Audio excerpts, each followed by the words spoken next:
Então, a pergunta que ficou para ser respondida da semana passada, né, é sobre Chaitanya Mahaprabhu. Então, a dúvida é o seguinte: aonde posso achar as escrituras que falam sobre ele? Gostaria de saber como isso é descrito. Eles falam as características físicas, o nome. Como podemos saber que a descrição dada pela escritura é realmente aquela pessoa? Eles falam o lugar, a data, onde que ela vai nascer, que ele vai nascer, e também acho que parte dessa dúvida era saber se ele não era, como saber que ele não era um santo, né? Ou como se diz que ele era Krishna, ele mesmo. Então, como saber isso? Isso também faz parte da pergunta dela.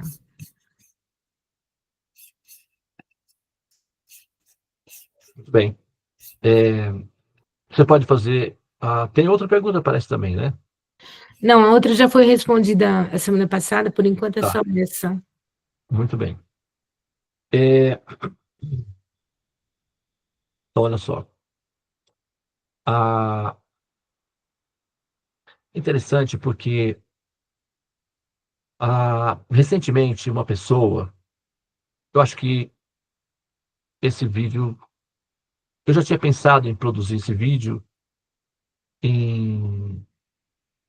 só que eu acho que talvez, né, a explicação dessa pergunta vai fugir um pouco, ok, do domínio de compreensão de algumas das pessoas na sala, tá bem?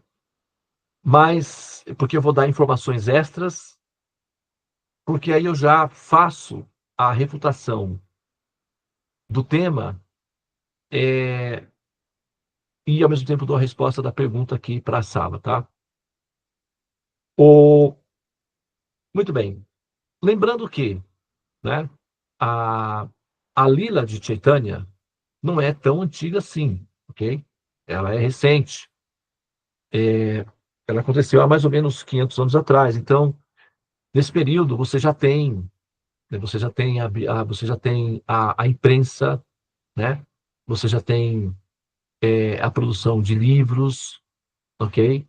Você já tem registros, a carta de Perovaz de Caminha, da descoberta do Brasil, ela existe ainda. Essa carta ainda está disponível, né, no museu em Portugal. Então, ela ainda existe. As pessoas, naquele período, já tinham Shakespeare, por exemplo, né? Assim, já existiam muitos livros escritos. Então, as pessoas já conseguiam fazer mapas das, né? Os mapas eram já feitos nesse período. Então, as pessoas conseguiam viajar com mapas, né? As primeiras descobertas, não. Mas a partir já tinham como produzir mapas a partir daí. Então, quer dizer, era um período profuso de informação já, de capacidade de registros de dados nesse período já 500 anos atrás, né? Então, a escassez de informação você pode atribuir a 2.000 anos atrás, por exemplo, no caso, né, ou a 5.000 anos, que é um pouco mais atrás, a gente pode até assim levantar certos dados, mas há 500 anos atrás nós já tínhamos todo um sistema de registros formais, né, das pessoas que, principalmente uma pessoa extraordinária, como é o caso de Chaitanya Mahaprabhu. Só um dado aqui, que é uma curiosidade, que eu não tenho como mostrar isso para vocês como uma formação, né, cabal, porque eu não tenho acesso, mas eu ouvi uma vez um, um mestre espiritual que morou muitos anos em Portugal, e ele é muito interessado em pesquisas históricas. Então, ele mencionou que na biblioteca, porque isso assim, é coerente, porque naquela época os navegadores eles saíam da Europa e iam para outros países, né, os países asiáticos, onde eles tinham muitos bichos exóticos, pessoas, né, inclusive os portugueses pegavam índios daqui do Brasil e levava para a Europa e reconstruía tipo o ecossistema deles, né, as vilinhas e tal. E era um local como se fosse um zoológico público, né? As pessoas podiam ir e ver os índios nativos vivendo de forma nativa, só que numa floresta improvisada, como uma espécie de zoológico na Europa. Até 1930 ainda tinha isso. Tem fotos disso, né? Assim, que as pessoas pegavam os negros, colocavam nesses lugares, nesses países, num ambiente que replicava as aldeias deles, e as pessoas podiam ir e visitar para ver os negros como se fossem atrações em um zoológico. Tem fotos disso daí ainda na internet, né? Então era muito comum.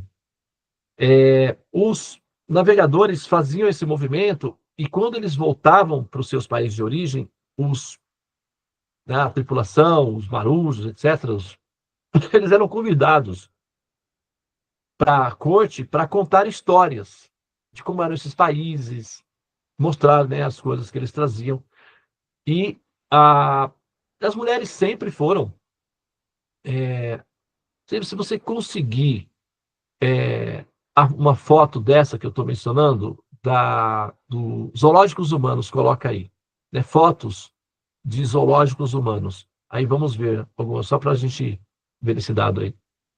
Então, os navegantes faziam isso daí, né? Faziam esse intercâmbio cultural de um país e voltar e contar as histórias na corte. E as mulheres sempre gostaram de novelas desde aquele período. Não é esse negócio de gostar de novela, não é uma coisa recente, não, tá, pessoal? Inclusive, a astrologia se espalhou tão bem no Ocidente por conta de que os astrólogos eles eram peritos em contar histórias. Eles faziam os mapas e contavam histórias.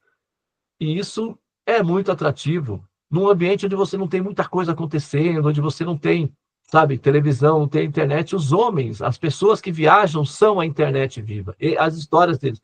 E, claro, né, eles sempre também, né, criavam as suas próprias histórias. E daí você tem essas narrações, né, daí que começa o período romântico, né? Então, o romantismo é mais ou menos começa a partir daí, né? Esse período aí. E aí, ele mencionou que no arquivo do Porto tem descrições dos portugueses de quando eles chegavam na Índia, né? Então, os portugueses faziam relatos e eles relataram em alguns documentos que na Índia, porque eles até hoje, alguns lugares da Índia, Goa, por exemplo, deixou de ser território português muito recentemente, né? Tá compartilhando, acho que tá. Faz ele no seu celular à parte, e aí você compartilha no grupo, depois coloca aqui na foto para ficar mais prático, tá bom, David? Então, se você conseguir, se você não conseguir, você me avisa, eu pego aqui. Eu acho que eu já tenho um arquivo dessa foto aqui, se eu não me engano. Se você não conseguir, eu acho que se eu olhar aqui, eu vou pegar isso aqui. É só por curiosidade mesmo, mas eu acho que vai valer a pena. No caso desses arquivos, descreviam que, né, Goa, por exemplo, não sei se você. Uma curiosidade interessante: esses programas que tem de raves, essas músicas raves, elas começaram na Índia, em Goa, porque os indianos, eles não têm. Olha aí, ó, né? Você pode até colocar algumas outras mais, porque tem outros fotos, mas essa é uma delas, mas já dá para ver bem, né? Ó, eles eram colocados assim e eles eram, né? Olha as pessoas dando comida, que é o que, né, as pessoas fazem quando vão, né, no zoológico. Mas esse período era um período normal. Isso não era assim. Hoje a gente tem essa visão, né? Mas naquele período não. Era tudo normal, era tudo comum. Inclusive essas pessoas também achavam, essas pessoas, as próprias pessoas que viviam nessas condições achavam isso normal, até porque elas tinham comida à vontade, elas eram privadas de liberdade, privadas das relações sociais com seus familiares, mas eram, assim, vamos dizer, muito bem alimentadas, né? Porque as pessoas davam comida para elas e elas não haviam restrições com relação a isso. Ou seja, elas acabavam também sendo adaptadas, né? a esse tipo de vida aí, que é o que os políticos fazem com a população, dão pão e circo, né, eles chamam, né, dá pão e circo, a população fica anestesiada, enquanto a população fica anestesiada com pão e circo, eles fazem as leis que beneficiam eles e aumentam os salários deles na madrugada. É assim que eles fazem. Sempre fizeram isso, desde o Império Romano sempre foi assim. Não mudou muita coisa não, tá? Então, pão e circo, no caso, hoje é internet e Bolsa Família. Muda só alguma coisa assim, tá? Mas continua a vida igual. Ainda somos os mesmos e vivemos com os nossos pais. Bom, então, nesse caso, os portugueses falavam nos documentos de uma descrição que tinha. Aí, por exemplo, vamos supor, se eles vão descrever os negros, eles vão dizer os negros são assim, assim assados, são guerreiros, etc., e usam isso. Então, toda a descrição deles nas cortes europeias era histórias interessantes de se ouvir. E, eventualmente, eles levavam essas histórias vivas para as pessoas verem. Então, eles criaram esses zoológicos humanos na Europa para as pessoas verem ao vivo as histórias que eles contavam. E a população gostava disso e pagava bastante dinheiro para ver essas pessoas, entende? Então, os viajantes ganhavam dinheiro com isso daí também, tá? Agora, os portugueses, eles escreveram no documento falando que na Índia tinha um gigante dourado que fazia milagres como Jesus.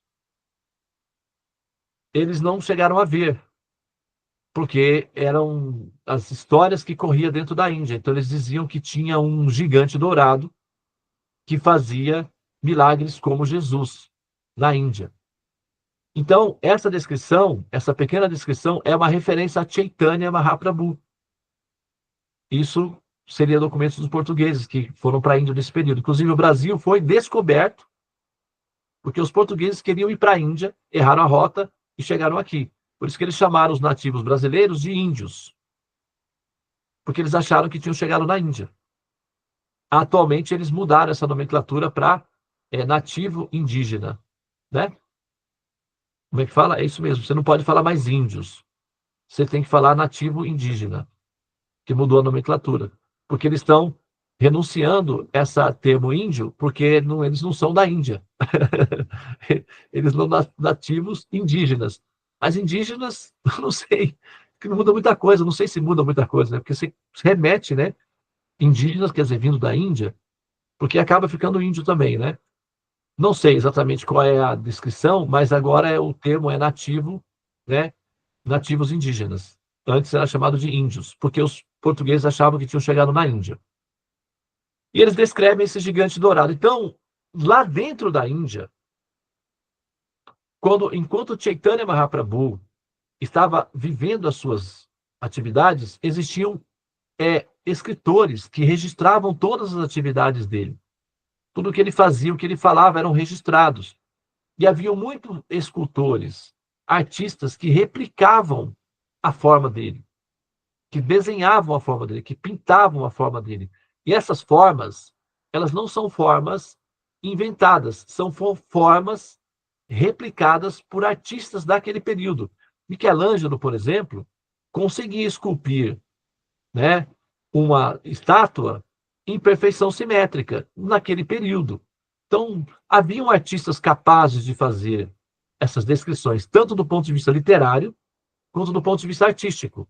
E essa é uma arte, uma pintura, que reflete a forma pessoal de Chaitanya Mahaprabhu, que é a beleza dele. Ele era alto. Não sei se vocês perceberem, é que está um pouco de fundo, na verdade, mas se vocês perceberem, a pessoa de trás, aquele que está com barbas, por exemplo, aquele senhor atrás, bate mais ou menos no ombro de Chaitanya, ou de Nityananda. Eles eram altos. A descrição é de que eles tinham mais ou menos de 2 metros acima de altura. Pois eram grandes. E na Índia, principalmente na Bengala, eu morei lá há muitos anos, a estatura média é baixa. As vaquinhas da Índia parecem vaquinhas pôneis, as vaquinhas da Bengala. É desse tamanhozinho assim. Inclusive, elas ficam dentro de casa, na casa das pessoas, porque elas são pequenininhas, né? Você entra numa casa, tem a casa da família, tem o quarto da família e tem o quarto da vaquinha. Tem lá com palhazinha, você tem aquele cheirinho de vaquinha, cheirinho de leite quentinho. O hálito da vaca, não sei se vocês já sentiram o hálito da vaca, pessoalmente, tem cheiro de caldo de cana quente. Eu sei porque o meu pai trabalhava numa indústria de cana-de-açúcar, de fazer açúcar.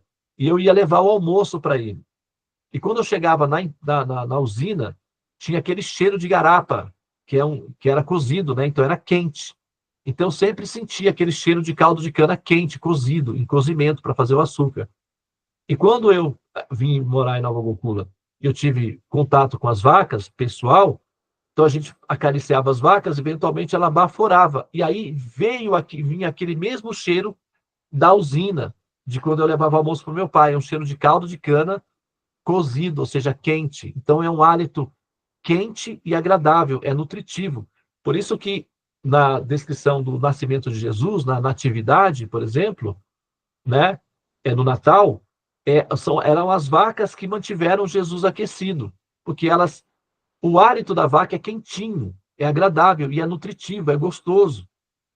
Então, são as vacas funcionaram como um cobertorzinho, porque elas ficavam ali cheirando o menino e baforando. Então, ele mantinha o corpo dele quentinho e adocicado. Então, é isso que as vaquinhas fazem. E na Bengala, elas eram pequenas, elas são pequenas vaquinhas. E as pessoas são pequenas também. Prabhupada, por exemplo, o nosso mestre espiritual, tem 1,65 m de altura. Se você pegar fotos, pega dele, uma foto de Prabhupada próximo dos discípulos dele, a foto, Prabhupada, eles tamanhozinhos, os discípulos americanos são gigantes perto de Prabhupada, porque Prabhupada veio da Bengala e a estatura média é pequena. Chaitanya Mahaprabhu apareceu aí nesse ambiente. As pessoas já eram baixinhas e ele era alto, com 2 metros. Então, assim, era bem evidente a diferença dele. Então, ele chamava muito atenção. E ele viajava muito dentro da Bengala, fazendo o processo que é, né, como vocês viram na foto anterior, de Harinama, que significa o quê? Dançar e cantar nas ruas. Só que Chaitanya Mahaprabhu, quando ele cantava e dançava, a, o que acontecia, como ele, Chaitanya Mahaprabhu, ele é um ator, né? Então ele é um ser da dinastia Deus, na escala de Kardashev, seria um ser dinastia nível 7, que assume uma forma humana, semelhante à humana, mas não deixa de ser um ser da dinastia nível 7, ou seja, nível Deus. Então sai uma Shakti, sai uma potência, sai uma energia dessa pessoa, sai uma força direcional dessa pessoa. Essa força direcional, ela afeta as pessoas ao redor. E eles possuem certas capacidades tecnológicas de futuro que não está na nossa pauta, no nosso nível de domínio. Então, por exemplo, uma pessoa nessa dimensão, essa daí tenta uma outra dele, que aparece ele andando. Normalmente, o pessoal está um pouquinho inclinado para ele, não mostra muito bem. Pega uma que mostra bem a diferença da altura de Prabhupada, tá? No caso, quando você tem aí a Chaitanya Mahaprabhu cantando, sai do corpo dele uma força, uma Shakti, né, uma potência que altera a estrutura física das pessoas e psicológica também. Então, esses seres, esses habitantes, a partir do nível 5 eles já têm essas capacidades. Então, eles olham para uma pessoa e podem, com o olhar, transmitir dados que reconfigura o programa de fundo e a pessoa muda a forma dela. Por isso que, por exemplo, Jesus ainda usava alguns modelos analógicos. Então, por exemplo, quando ele curou o cego, né? Ele pega um pouquinho de saliva, mistura com barro e passa no olho do cego, ele passa a enxergar. E esse tipo de mágica, de prodígio, envolve tecnologia, tá? Só que a gente não tem acesso aos modelos de tecnologia que permite ele fazer esse movimento. Nós chamamos isso de mágica. ou de milagre. Para nós, né, como é uma coisa espiritual, nós chamamos de milagre, mas poderíamos chamar de mágica também. E a diferença entre mágica e ciência é o conhecimento da tecnologia. Por exemplo, né, como eu já dei algumas vezes o exemplo, que nós estamos fazendo aqui envolve tecnologia e ciência. Transmissão de dados, vocês estão me vendo na tela de vocês, estou à distância. Mágico, maravilhoso, é mágico, não apenas no sentido do impacto de emoção que isso gera em nós, mas, gente, se você estivesse na Índia, estaria tudo normal. Isso é mágico.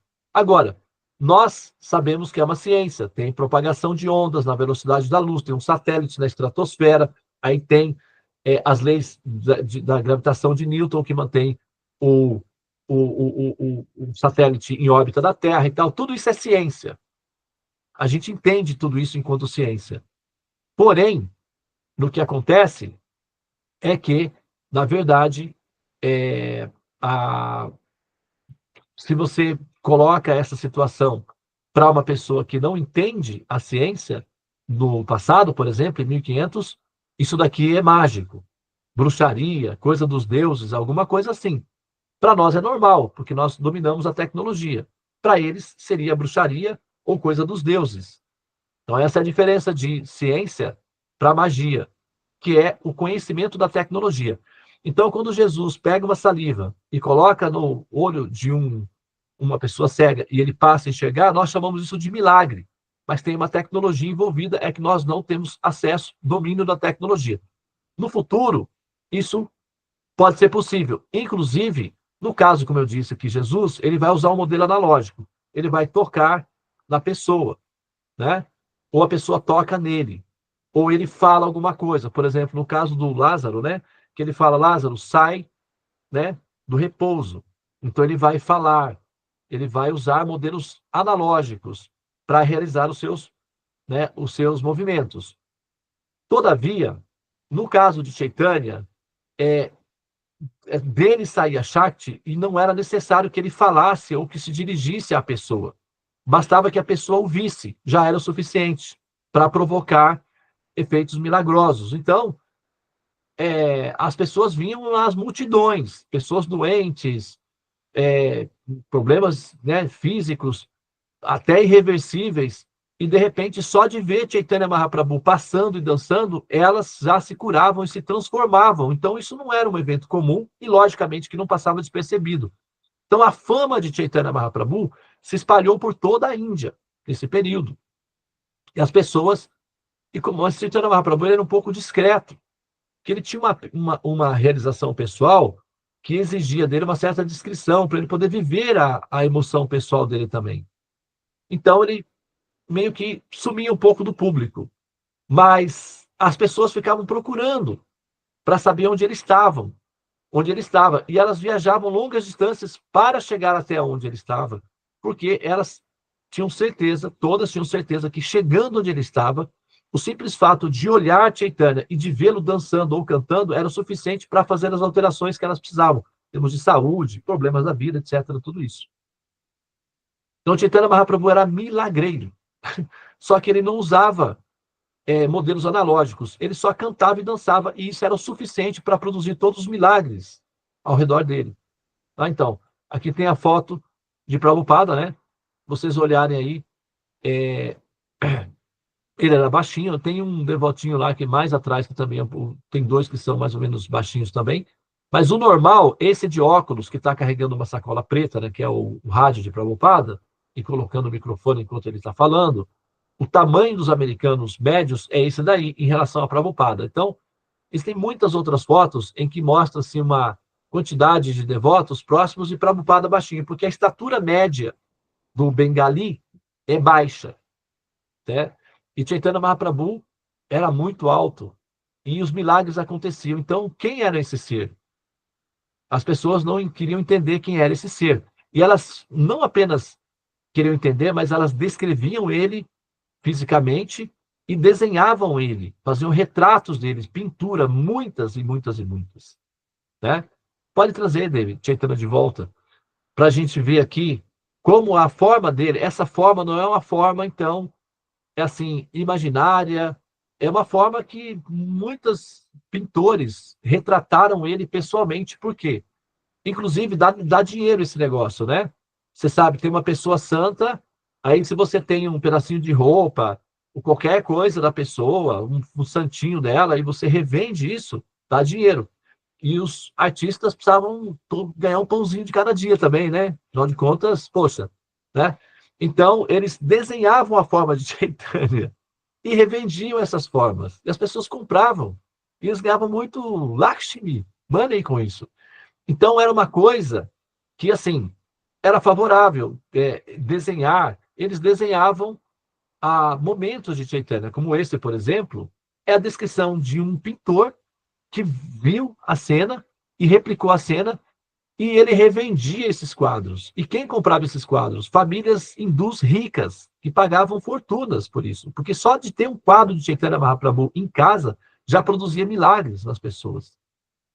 Então eram artistas que viam, que tinham visto Chaitanya Mahaprabhu, eram requisitados para replicar. E não tinha aquele sistema de réplicas antigos. Tudo era feito manualmente, artesanalmente. Então, um quadro de Chaitanya Mahaprabhu de um artista que tinha visto ele pessoalmente era valiosíssimo. Então, esses quadros, eles existem. E essas, agora sim a gente tem uma foto que é uma réplica da réplica, porque já foi esse período, né? Mas essas descrições, elas são vívidas. Tá? É só para vocês terem uma ideia de que é uma coisa recente, com toda a infraestrutura e a poetas e pintores e artistas capacitados para replicar tudo isso. Aquela foto anterior de Prabhupada, por exemplo, você vê que o rapaz, o devoto, estava carregando um equipamento e com um gravador, né? Para registrar tudo aquilo que ele falava. E fotógrafos fotografando. Então, hoje já está mais evidente, né, os registros históricos da existência de uma pessoa. Há 500 anos atrás, não era tão, os recursos não eram tão assim profusos como hoje, mas já existia muito recurso. Pintores capacitados, excelentes pintores, escritores, têm pelo menos 4 biografias autorizadas que contam em detalhes as histórias do nascimento, da vida de Chaitanya em detalhes. Então, todas essas descrições, elas são descrições online de pessoas que conviveram com ele, e elas não eram pessoas que conviveram com ele e, ao mesmo tempo, elas eram analfabetas, ou elas ouviram histórias, essas histórias foram contadas depois por pessoas que eram capazes de escrever. Não. Chaitanya Mahaprabhu, ele era conhecido como Nimai Pandita. Na época, a região que ele nasceu era considerado uma espécie de Harvard, atualmente. Então, os sábios, pensadores de toda a Índia iam para essa região para discutir filosofia, para escrever livros. Então, era um ambiente profusamente rico de pessoas eruditas, cultas, com alta capacidade literária. Então, eles conseguiam escrever, sabiam como fazê-lo, tinham recursos próprios para fazê-lo. Então, as descrições de Chaitanya Mahaprabhu não foram feitas de maneira popular, de histórias que se ouviu das pessoas comuns. Elas foram descritas por poetas e escritores altamente capacitados, eruditos. Então, a gente tem aí uma descrição fidedigna e fiel de uma realidade objetiva, descrições objetivas de uma realidade objetiva que, de fato, se deu. Essa ilustração, por exemplo, é de um dos poetas, de um dos pintores que viu pessoalmente essas duas personalidades, Chaitanya e Nityananda. Então, essas descrições, elas procedem do ponto de vista prático. Elas não são sugestões ou imaginação, tá? Elas são reais e, e, mesmo do ponto de vista histórico, absolutamente possíveis. Ok? Volta novamente, lê novamente a pergunta dele, por favor, só para a gente, para eu dar uma revisão.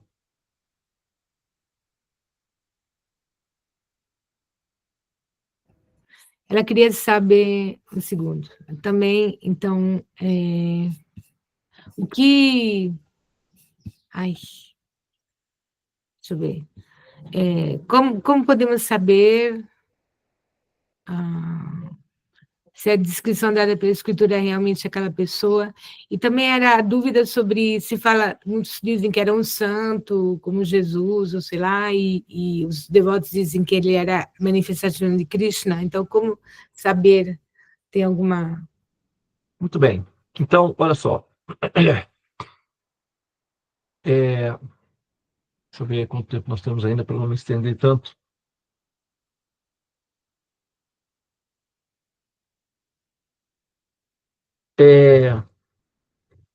Olha só.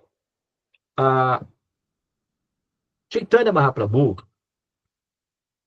algumas pessoas vão fazer o seguinte argumento em relação a Chaitanya Mahaprabhu. Elas vão dizer que Chaitanya, ele era uma pessoa santa, né? Era um homem santo e que, assim como os cristãos transformaram Jesus em uma pessoa santa, um avatar, em Deus, né? Com recursos teológicos, no futebol chamaria isso de tapetão, né? Ou nas brigas comuns chamaria ganhar no grito, né? Ah, ganhou no grito, né? Não tem essa expressão? Ah, ganhou no grito. Ou então no futebol vai dizer ganhou no tapetão, ou seja, foi no diálogo, enfim, documental, não foi no jogo propriamente dito. Então, eles vão dizer que a emancipação de Jesus à condição de Deus foi um argumento teológico, um recurso teológico, foi uma vitória no tapetão, ou seja, foi uma interferência teológica para a transformação de Jesus em Deus e não uma realidade propriamente dita em que ele, de fato, fosse Deus, etc, etc. Então, eles vão pegar essa situação e vão aplicar essa mesma conceituação sobre Chaitanya Mahaprabhu, dizendo que, na verdade, Chaitanya Mahaprabhu era apenas um místico, né, um homem santo, que eventualmente fazia milagres, mas que não passava disso, que era apenas um homem santo e que ele não era, de fato, um avatar personificado da pessoa suprema. E eles vão argumentar isso daí com base em dois fatores dois recursos que eles utilizam para esse argumento. Um deles é de que Chaitanya Mahaprabhu não escreveu livros. Então, Chaitanya Mahaprabhu não teria dado grandes ensinamentos literários, como Krishna, por exemplo, que falou a Bhagavad Gita. Né? Esse é um dos argumentos.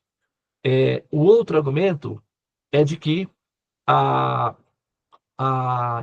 Chaitanya Mahaprabhu, ou não falar isso primeiro, depois eu falo do outro, tá?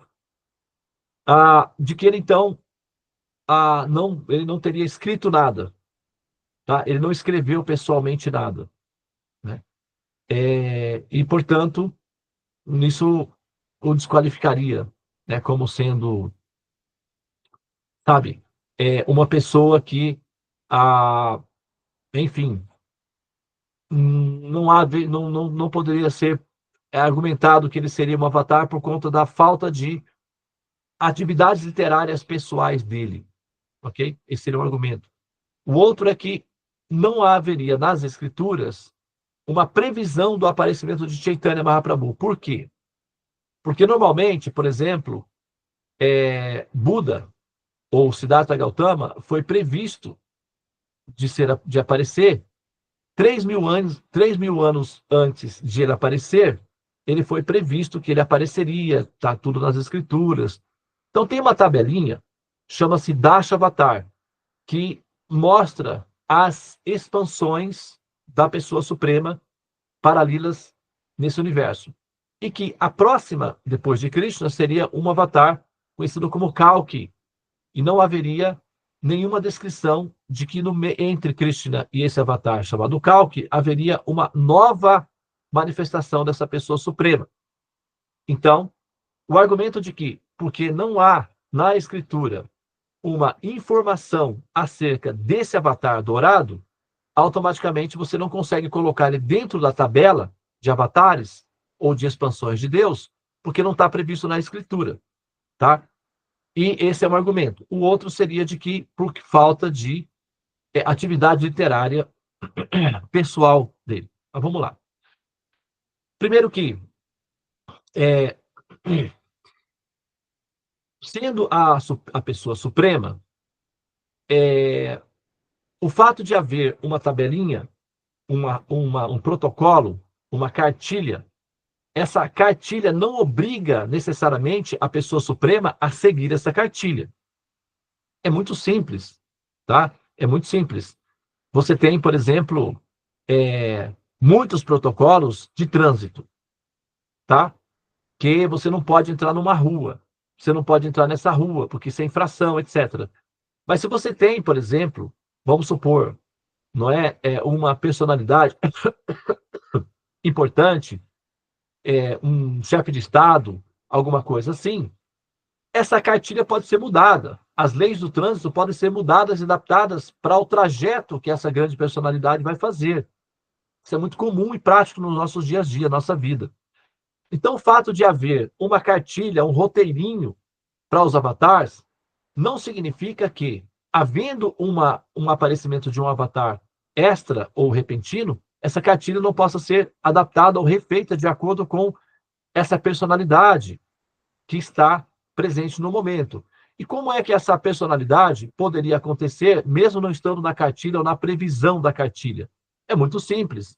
Esse ser, ele é interativo, ele é orgânico, ele é sensível. Então, eventualmente, um devoto ou algum grupo de almas extremas ou intensas são capazes de mover essa pessoa a aparecer. Não porque está na previsão da cartilha, mas porque ele desejou aparecer para um devoto específico ou para um momento específico, de acordo com o seu desejo pessoal. Essa pessoa é autocrata, é a pessoa suprema. Então, ela não está obrigatoriamente presa à cartilha. A cartilha tem uma função didática para nós entendermos mais ou menos como as coisas funcionam, mas a cartilha não é absoluta. A cartilha, ou seja, o protocolo, não pode ser aplicado à pessoa suprema. A pessoa suprema é independente, ela pode mudar essa cartilha. Claro que ela não faz sem bom senso, né? Ele tem que ter uma motivação que justifique. E Chaitanya Mahaprabhu deu início a um processo necessário na humanidade através do seu movimento de Sankirtan, que é o seu movimento de espalhar a liberação através do Mahamantra. Porque na Kali Yuga, as Kali Yugas, elas não são absolutamente previsíveis, é feito de almas que convivem, de grupos. E, eventualmente, na nossa Kali Yuga, se verificou que havia uma defasagem, uma carência, uma desnutrição de interesse filosófico da parte das almas. As almas são abstratas e gostam mais de novelas do que de filosofia, de conhecimentos. Então, havia uma desnutrição, uma apatia, uma superficialidade predominante de um modo geral. Então, era necessário um sistema que conseguisse tirar a alma dessa condição e levasse essa alma para um pouco mais para cima, na condição em que ela conseguisse assimilar, porque é a responsabilidade do absoluto cuidar da evolução das almas. Então, ele aparece fazendo esse movimento de cantar e dançar, um mantra libertador. E aí é que nós aqui na sala dos mantras, a gente não tem muito essa prática. Mas aqueles que podem ir a templos físicos vão cantar e dançar, como Chaitanya Mahaprabhu. Né? Tem muitos grupos de bhajanas que se sentam e cantam também os cânticos devocionais de mantras que dão liberação para o ser. Então ele apareceu motivado por um impulso de um devoto, né? Aquele senhorzinho lá de barba do fundo, chama-se Adwaita Acharya, tem a história dele. Ele, motivado por compaixão das almas, estava jejuando. E ele, inclusive, ia jejuar até morrer. Era o plano dele. Porque ele sentia compaixão pela condição das almas condicionadas e ele não conseguia libertá-las. Somente Deus poderia fazê-lo. Então, ele invocou a pessoa Deus para que fizesse o trabalho de libertar as almas, porque ele não estava admitindo que as almas simplesmente vivessem de forma aleatória e morressem sem conhecimento. Ele não sentia que a vida dele fazia sentido, vendo as almas morrendo em ignorância, e ele sabendo que as almas têm um outro destino, e sem a força necessária para resgatar essas almas. Então, ele ofereceu a si mesmo como uma oferenda ao Senhor Supremo para, vamos dizer assim, entre aspas, chantagear a pessoa suprema para que viesse pessoalmente dar conta da bagunça que ele não estava dando conta. Sabe, tipo aquela babá que pede socorro, fala, socorro, seu filho enlouqueceu, pirei. Volta para casa, pelo amor de Deus, mulher, porque senão vai todo mundo aqui, a casa vai explodir. Aquela babá que liga desesperada para a mãe, no meio do serviço, pedindo socorro, é mais ou menos isso que aconteceu. A doente Tatiara viu o caos, a ignorância prevalecendo e simplesmente pediu socorro. Por favor, venha. Eu sei que não está na cartilha, eu sei que não é o seu horário, mas é uma emergência. Você tem que vir agora. O seu filho precisa de ajuda e eu não estou dando conta. Aí a mãe, no emprego, fala com o chefe que é uma emergência, pega o carro e vai para casa. Não é assim? Não sei se vocês, né, já passaram por isso daí, mães, alguma coisa assim. Cachorrinho, né, que, né, engasgou com uma bolinha de gude, aí tá, a pessoa sai do trabalho e vai correndo. Tem essas coisas, não tem? É mais ou menos isso. A do Itatiara viu a condição da humanidade e disse: pelo amor de Deus, vem agora, é urgente. Eu sei, não está na sua cartilha, não está no seu horário, está fora da previsão, mas pelo amor de Deus, vem. E se você não vier, eu vou morrer, porque eu não quero viver vendo as pessoas morrendo na ignorância e fazer parte disso sem fazer nada. E eu não consigo fazer. Só você dá conta dessa bagunça. Então você tem que vir. Por favor, venha.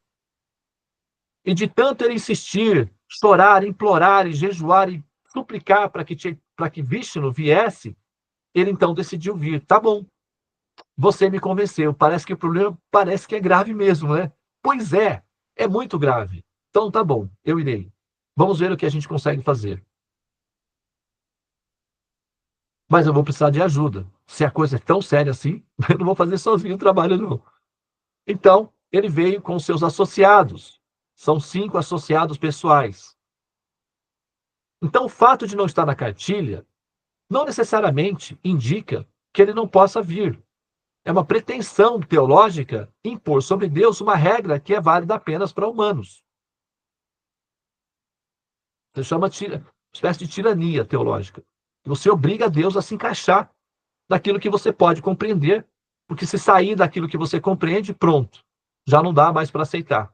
Isso é um pouco de limitação filosófica, no meu entendimento, é uma pena que a pessoa pense dessa forma, mas é uma forma de pensar. É limitante, mas é uma forma de pensar. Agora, o outro argumento que se dá é que ele não escreveu e tal, não. Veja bem, vocês já participaram de um tribunal em que o juiz fala e o escrivão anota tudo? Por que o juiz não tem que ficar anotando o que ele está falando? Porque o juiz está fazendo uma coisa mais importante, está tomando decisões, está tomando diretrizes, está definindo o destino das pessoas. O escrivão vai anotar tudo. Jesus também não escreveu nada pessoalmente. Por quê? Normalmente essas pessoas, elas estão produzindo ação que vai alterar o destino das demais. Outras pessoas podem escrever. É secundário. Mas não é menos importante. É importante, mas se a pessoa que está produzindo a alteração no destino tiver que simultaneamente escrever, vai diminuir o ritmo de produção. Então, ter uma logística que permita que outros façam a descrição é mais inteligente, racional e produtivo do ponto de vista da estratégia de futuro. É assim que acontece nos tribunais. O juiz vai falando, inclusive tem um curso, não sei se vocês sabem, chamado taquigrafia, que é basicamente códigos, é tipo escrita do Egito. Você pega uma pessoa com taquigrafia, parece que é aquelas coisas do... É mais grave que linguagem de médico. É mais difícil do que a linguagem de um médico, é taquigrafia. Então a pessoa vai fazendo pequenos códigos e anotando tudo que a outra pessoa está... Hoje em dia a gente tem gravadores, né? E tal. Mas a taquigrafia é isso. Então, você tem o escrivão que vai registrando tudo.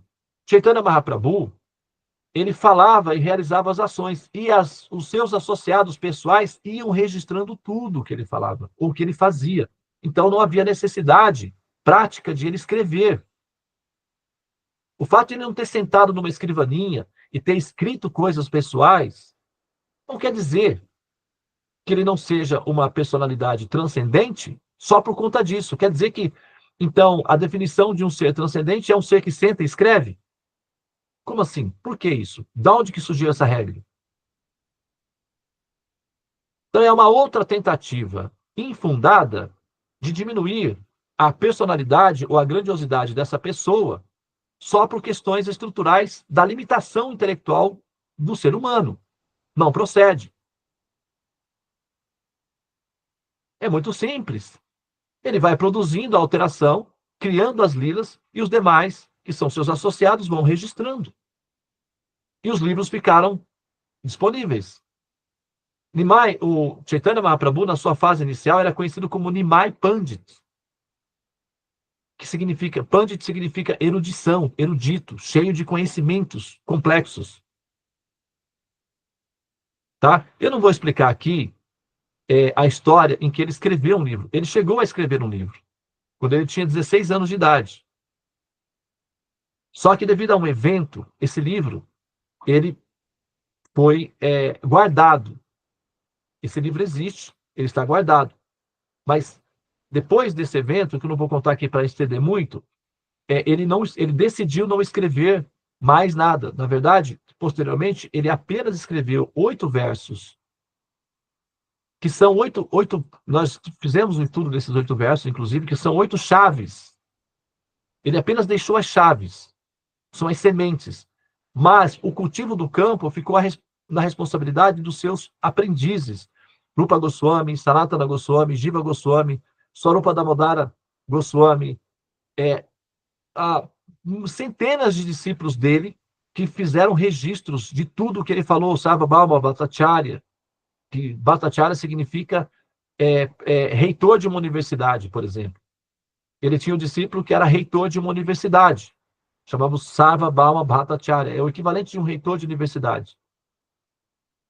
E esse reitor, ele escrevia muito e registrava tudo. Então, são 2 argumentos para justificar que Chaitanya Mahaprabhu não é uma pessoa transcendente, com base nas limitações teológicas, que são regras aplicadas apenas para humanos, que não necessariamente tem a ver com ser transcendente, que pode alterar essas regras de acordo com o tempo, lugar e a circunstância. Tá? É como o piloto de um avião. Tem uma rota. Vai por aqui, vira ali, desce lá. Entretanto, o piloto do avião, em determinadas circunstâncias, por falta de combustível, por problemas técnicos, pode alterar a rota e pousar num lugar que não estava previsto. Isso faz parte do jogo. Então, a cartilha, ela é funcional, mas não é absoluta. Chaitanya Mahaprabhu não está previsto, evidentemente, nas escrituras, o aparecimento dele.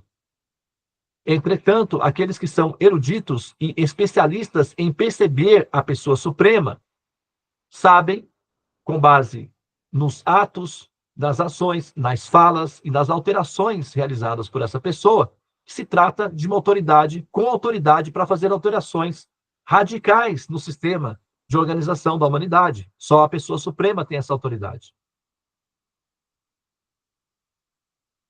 E esse caso é o caso de Chaitanya Mahaprabhu.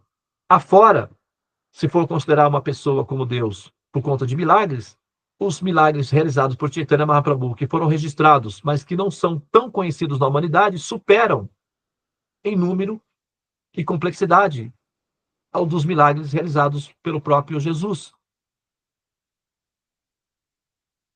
Então, o critério de milagres não é uma referência muito, vamos dizer assim, sustentável para definir uma pessoa como sendo Deus, porque habitantes da escala nível 5, que são seres humanos já, né, de uma escala superior, já conseguem fazer milagres semelhantes. E nós estamos falando de um ser do nível 7, que seria a pessoa suprema, Vishnu Tattva, ou seja, uma verdade transcendente absoluta, a pessoa Deus.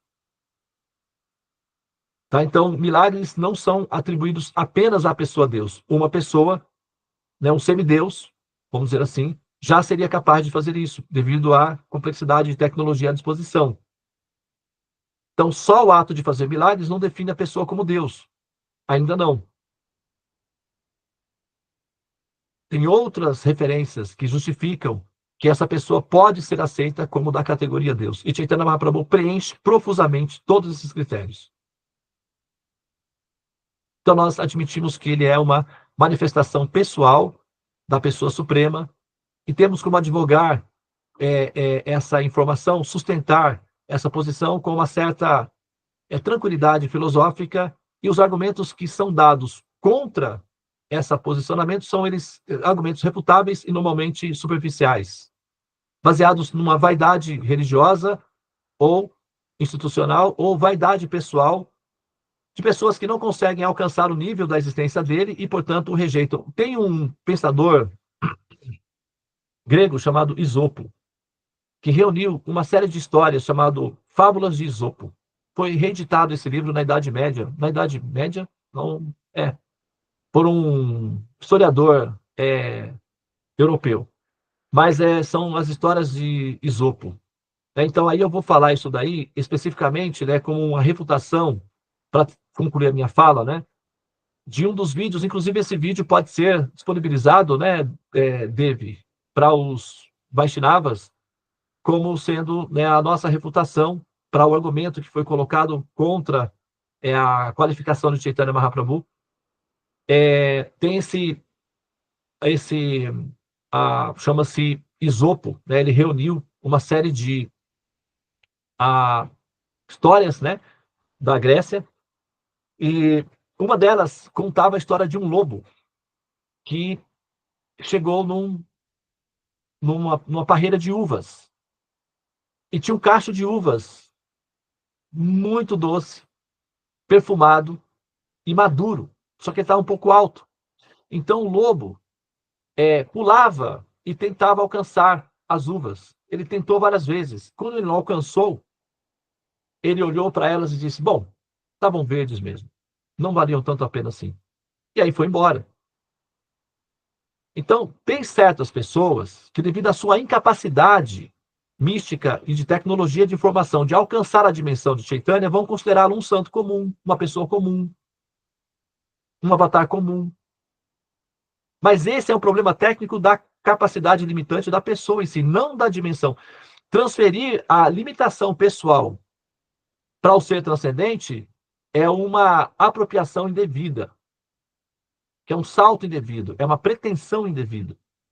Ou seja, isso é o que nós chamamos de vaidade, vaidade pessoal, que você, para justificar uma limitação, uma incapacidade pessoal, transfere para o produto uma falha de qualidade que o produto não tem, para desqualificar o produto e justificar assim, né, a sua incapacidade. Em retórica, isso chama-se a técnica do espantalho, em que você desqualifica um adversário para justificar a sua incapacidade de vencê-lo. É uma técnica dos sofistas, dos advogados, que é muito comum. Então, esse argumento que é dado para diminuir a personalidade de Chaitanya Mahaprabhu tem a ver com a incapacidade que o ser tem de compreender a dimensão dele. Mas isso não tem a ver com ele, só tem a ver com a pessoa em si. Tá? Bom, então é isso, pessoal. Eu vou pausar aqui. Olha, essa foto, você consegue ampliar ela, David, para ficar visível? Porque ela está pequenininha. Eu queria que você comentasse sobre isso. Você consegue ampliar ela? Não consigo. Não consegue mais, né? Veja se você consegue uma outra foto replicando essa mesma história aí, esse mesmo momento, para ficar visual, tá bom? Esse evento, ela vai pegar uma foto e vai mostrar aí para vocês verem, tá? Esse evento, ele é descrito por uma pessoa que viu e registrou. Porque Chaitanya, assim como vocês viram na foto de Prabhupada, ele falando e uma pessoa gravando, como a gente está fazendo aqui no Google Meet, estou falando e está sendo gravado. Então, sempre tinha uma pessoa com ele registrando tudo que ele fazia. E ele passou por uma floresta e a pessoa ficou com medo de entrar na floresta, porque é uma floresta selvagem. E Chaitanya Mahaprabhu disse: bobagem, vamos entrar. Ele foi e entrou assim, daquele jeito, né? E Chaitanya Mahaprabhu, por compaixão desse seu assistente, cantou e chamou todo, como ele começou a cantar, todos os animais começaram a vir para próximo dele. O assistente ficou assustado. Então veio o tigre, veio o veado, veio o macaco, e todos se reuniram ao redor de Chaitanya, e ele começou, então, a incentivar os animais, porque ele falava com os animais, ele se comunicava, os animais entendiam ele, e ele entendia os animais, ele conseguia falar com o macaco, com a cobra, com o elefante, com o jacaré, com o leão, ele conseguia, ele era poliglota, tipo, nível Deus, ele conseguia se relacionar. Então ele se comunicou com os animais e disse: por favor, cantem e dancem junto comigo. E eles começaram a cantar e dançar, o elefante junto com, olha lá, o veadinho, né, o bichinho lá, todos, ó, o assistente dele lá atrás. Depois o assistente dele falou: então tá bom, então eu vou entrar também, tá tudo certo, tá tudo tranquilo, eu vou. Mas ele ficou com medo, porque veio o tigre, veio o leão, veio o elefante, então esses animais costumam dar medo da gente, né? Também solto na floresta, assim. E aí Chaitanya batia palma e dizia: cantem e dancem, Hare Krishna, libertem-se, ó queridos irmãos. Queridas filhinhos e filhinhas, cantem e dancem, sejam felizes. Os animais cantavam e dançavam e choravam de êxtase e abraçavam Chaitanya. E quando Chaitanya Mahaprabhu partiu, os animais ficaram lá, tipo como criancinhas abandonadas, com lágrimas nos olhos, chorando de saudade de Chaitanya, e deitaram no chão e abandonaram seus corpos e assumiram formas de semideuses nos planetas celestiais. Esses que dançaram com Chaitanya Mahaprabhu. Isso não é uma coisa comum e foi registrado isso daí. Só que aconteceu no meio de uma floresta, só tinha a pessoa ali, como eu era uma pessoa autêntica, que registrou várias outras coisas. Essa é uma das lilas de Chaitanya Mahaprabhu.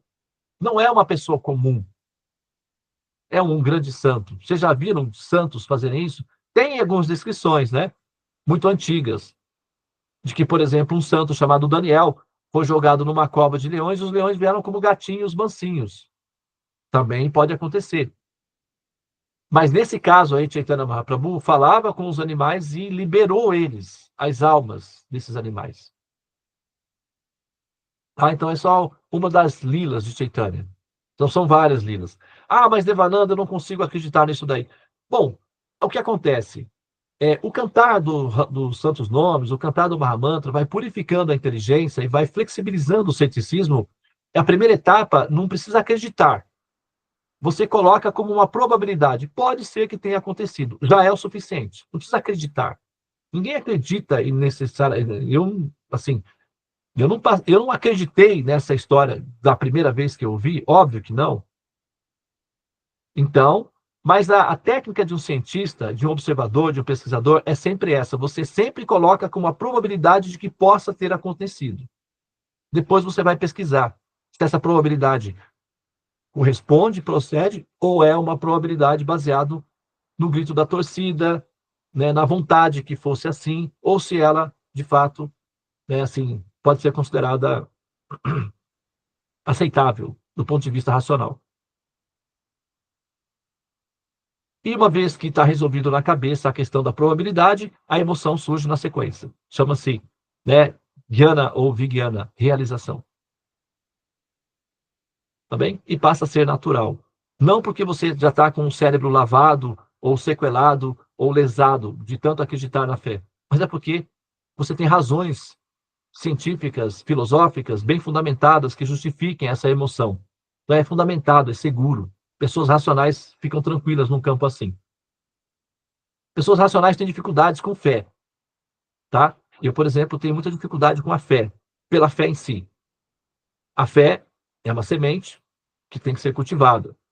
Mas a fé por si só, ela é perigosa. Tem pessoas que matam em nome de fé, pessoas que mudam de fé. A fé é volátil, é volúvel, é instável e pode ser perigosa, inclusive. Pessoas que fazem coisas horríveis em nome da fé. Então, pessoas racionais têm certas dificuldades com fé, puramente fé. Nós precisamos de informações que justifiquem as nossas decisões. Tá? Então, a decisão de advogar Chaitanya Mahaprabhu como sendo uma manifestação da divindade suprema, ou da suprema personalidade de Deus, ou da pessoa absoluta, não é um impulso baseado na nossa decisão de fé, ou na nossa emoção de fé, como foi sugerido no vídeo desse jovem que tentou, né, refutar a pessoa de Chaitanya, e assim, desafortunadamente. Tá, nós temos razões racionais para justificar a nossa posição, né, constitucional de defesa da causa da pessoa de Chaitanya como sendo a pessoa que merece a nossa consideração como sendo pessoa suprema ou da dinastia suprema. Tá bem? Muito bem. Então eu vou pausar aqui. Muito obrigado pela atenção. Namastê. Muito obrigado novamente, né, pela assim, participação de vocês no nosso caminho sagrado, que é a Sala dos Mantras. E nós seguimos, então, na direção ascendente, sempre crescente, exuberante, e, por que não, né, vibrante, ok? Hare Krishna, Krishna Krishna, Hare Hare, Hare Rama, Rama Rama, Hare Hare. Ó energia suprema, amor divina, ó Mahamantra, auspicioso libertador do ser, desperta-me, eleva-me, envolve-me, protege-me.